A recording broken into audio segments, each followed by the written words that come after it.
మచిలీపట్నంలో జరిగిన డెవలప్మెంట్ అంటే ఏం చెప్తారు?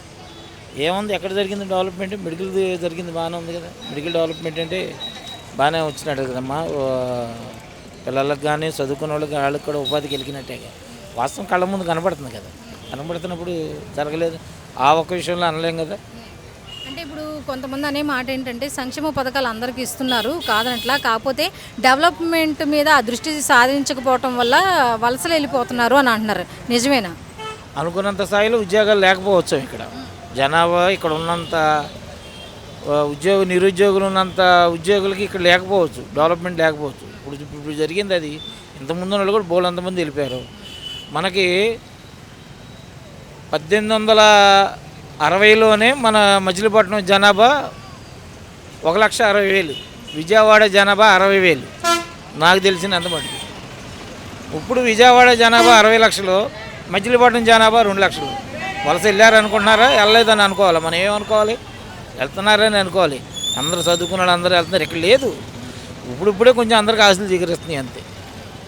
అంటే చిన్నపాటి వర్షం వచ్చినా కూడా ఇక్కడ మచిలీపట్నం మునిగిపోతుంది, డ్రైనేజీ వ్యవస్థ కూడా అస్తవ్యస్తంగా ఉంది అని అంటారు. మరి అధికారులు ఎందుకు పట్టించుకోవట్లేదని చెప్పొచ్చు. ఇప్పుడు చిన్నపాటికి కూడా మునిగిపోతుంది అన్నది కొంతమటుకు వాస్తవం. ఎందుకంటే దాని ప్రకారంగానే ఇప్పుడు మనకు 1970లో వచ్చిన దానికి ఇది లోతట్టు ప్రాంతం అవటం వల్ల మునిగిపోతున్నాయి. ఇక్కడ పెట్టుబడులు, షిప్పింగ్ హార్బర్ ఇప్పుడు ఎంత కోట్లు పెట్టినా కూడా ఒక 5 ఏళ్ళకి, ఒక 50 ఏళ్ళకి తుడుచుకుపోద్ది కదా అందం. ఇప్పుడు 5 ఏళ్ళు, మరి 50 ఏళ్ళు ప్రత్యామ్నాయ ఏర్పాట్లు ఏం చేయట్లేదు.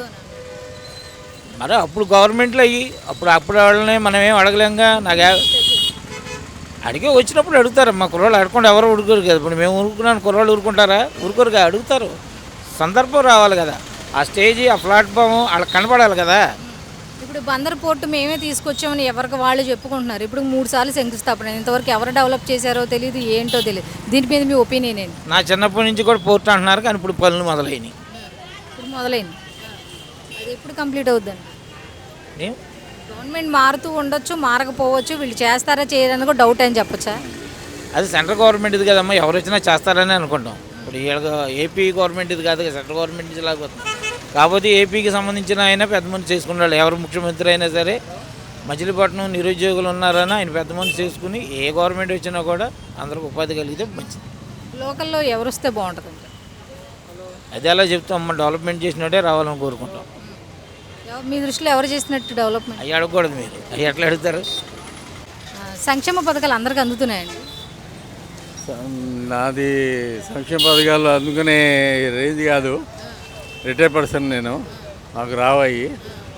అది ఇప్పుడు ప్రభుత్వ రాజకీయాలు ఇప్పుడు ఈ ప్రస్తుత 2024కు సంబంధించిన ఎన్నికలు చూసుకుంటే రాజకీయ పరిణామాలు ఎలా ఉన్నాయంటారు?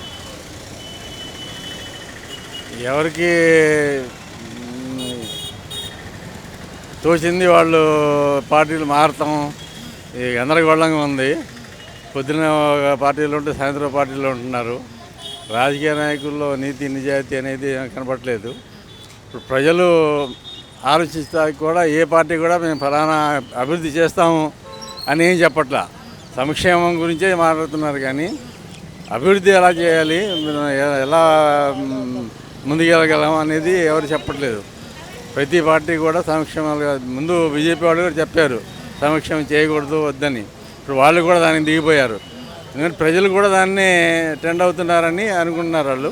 అంటే ఒక రకంగా ఈ సంక్షేమాలు ఇస్తూ అభివృద్ధి చేయకపోవడం అనేది రాంగా రైట్? అభివృద్ధి చేయకూడదు అనేది చాలా తప్పు.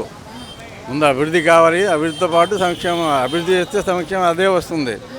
అభివృద్ధి లేకపోవడం వల్లే ఈ సంక్షేమ పథకాలు ఇవన్నీ పెట్టుకుంటున్నారు. అసలు కావాల్సిన డ్రైనేజ్, హెల్త్ అలాంటివి ఏం పట్టించుకోవట్లేదు.